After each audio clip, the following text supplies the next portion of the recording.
Hello, Marky Dragon, also known as Marcus Eikenberry in real life, and welcome to my backyard. I know you can't see it. It's early in the morning.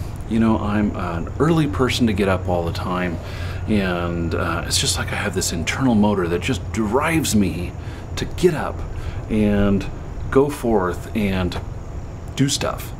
So I figured that I would come out this morning and talk to you about the first success that I had in Ultima Online and why that's important.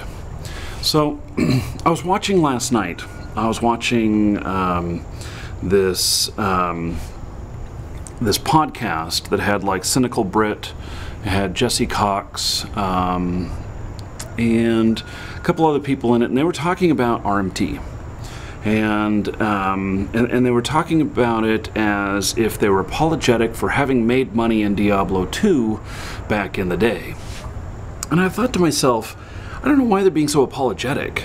I mean, maybe it's because they're afraid that their viewers are, you know, that their viewers are not going to take kindly to the fact that they made this money. And, you know, so what's the difference? Why is it that I, you know, am okay with telling everybody that we did that kind of thing, and they're not? I just found that to be kind of odd. Very apologetic for having done that.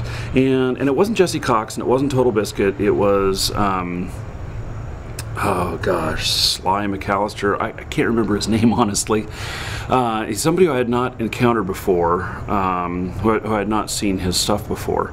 And it was interesting, though, because he said that that he you know, he made like $1,500 a month, and you know, that it was good money. He was 15 years old or so when Diablo 2 was out, and he participated in this market and everything, and you know, more power to you, buddy.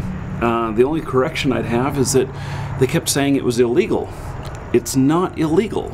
It was a violation of the terms of service and the end user license agreement, but there's nothing that you could go to jail over. So I found that to be kind of interesting that they actually thought that it was like illegal.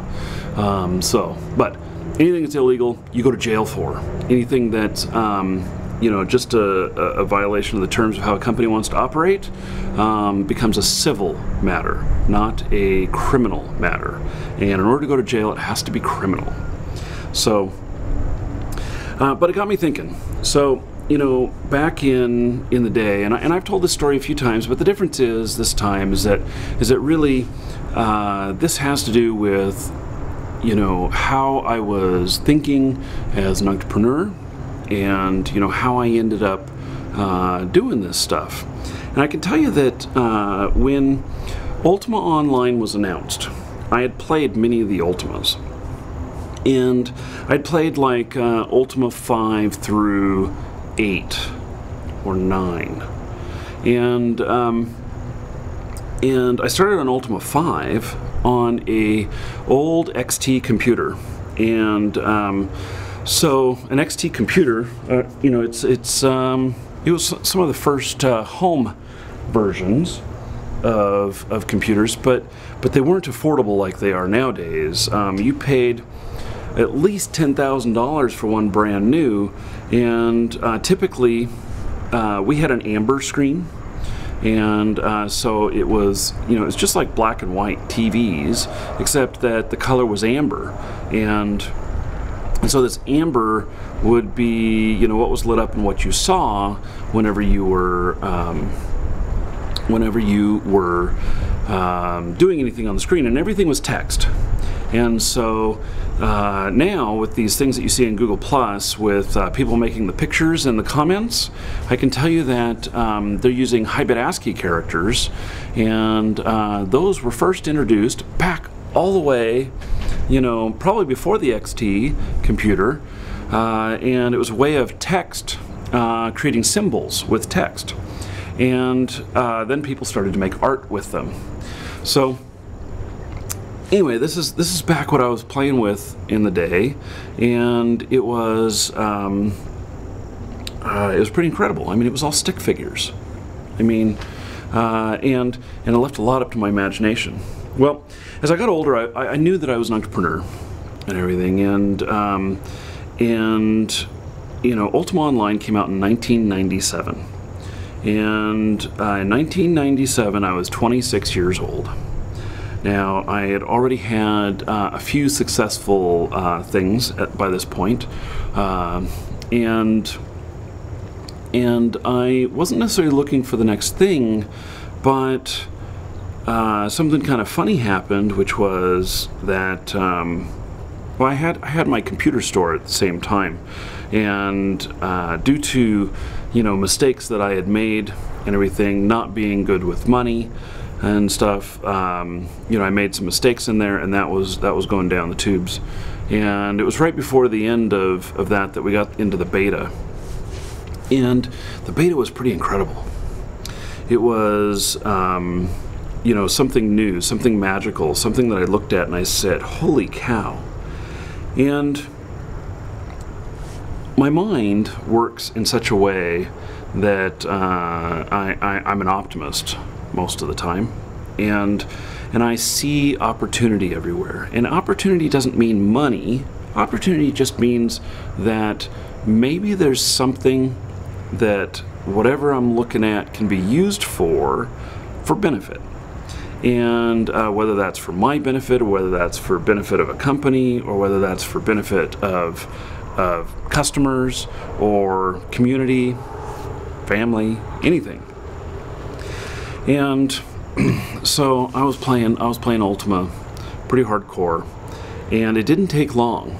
It was really within the first 10 days or so of Ultima Online that somebody put up an auction on eBay. And I think that they were auctioning off a Viking sword, which was, I think, the very first thing that I saw. And a Viking sword is a pretty good sword, and this one was, you know, probably one of the higher ones. You know, it was probably vanquishing of, you know, of might or something like that, and which those terms equaled the stats on the sword. And it was it was going for 20 bucks. And that's what it was at. It was like a 3-day auction, and it was already at 20 bucks, and I'm like, what? Really? And, you know, so of course, ding, ding, ding, ding, ding, all the lights go off. And I see that, that there's this opportunity. So I studied the market for a little bit, a couple of weeks, and then put in my first item. And, you know, some of the first items that I put in were just small, just test stuff and everything. But what happened is some of the items sold, and I realized that then there was a market. And so when you take these items and you say, okay, somebody's willing to pay $5 for this. It took me this much time to acquire it. It took this much time to deliver it. And back then I didn't know about fraud, but I should have. I will soon learn. I remember this very clearly. You know, and you know, it really just was kind of a magical moment to figure out what kind of items really were worth selling.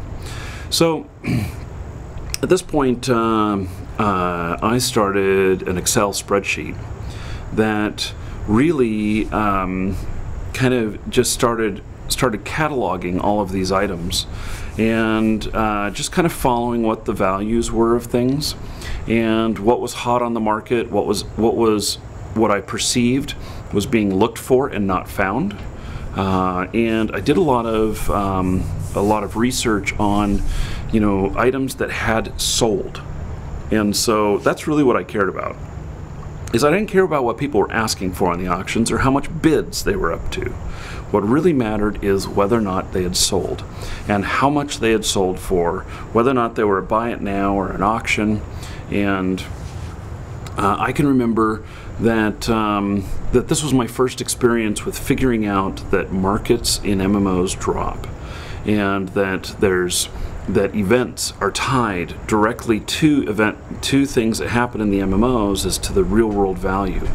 And so when the first dupe happened in Ultima Online, or the first dupe was recognized. Maybe it happened a lot, I don't know.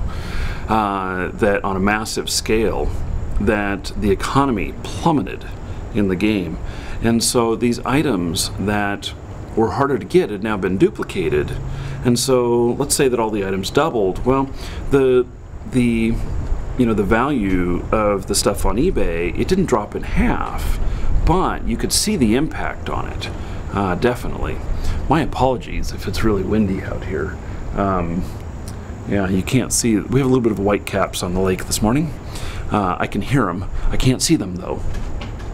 And so, anyway, this was kind of my first entry into dealing with video games, and with games being a source of income. And let me preface that at the time there was no such thing as that this was a violation of any terms or anything like that. That it was not something that the game company had even perceived of. They had no clue that people were actually going to take these items externally of the game and sell them for real dollars. And then when they did see that they were doing that, they said, "Holy cow, this is amazing." It's one of the unintended side effects of the game, which has become an integral part of free-to-play games today. So it's interesting. That's the birth of that's kind of the prequel to free-to-play. And just like Green Llama was the prequel to Green Lantern. So anyway, go Google that. Green Llama was the first character that Green Lantern was modeled after in the comic books. It only came out 4 parts, and it was some of the first color comic books, 4 color. And I know this because I used to collect comic books. Oh my, made money there too. Anyway, thanks for the spending this little flashback with me on Ultima Online, and really kind of how that impact happened, and it's really fun to see how that translated into things today that they never envisioned, and so they were groundbreaking without even trying. So anyway, I'm Marky Dragon. Take care.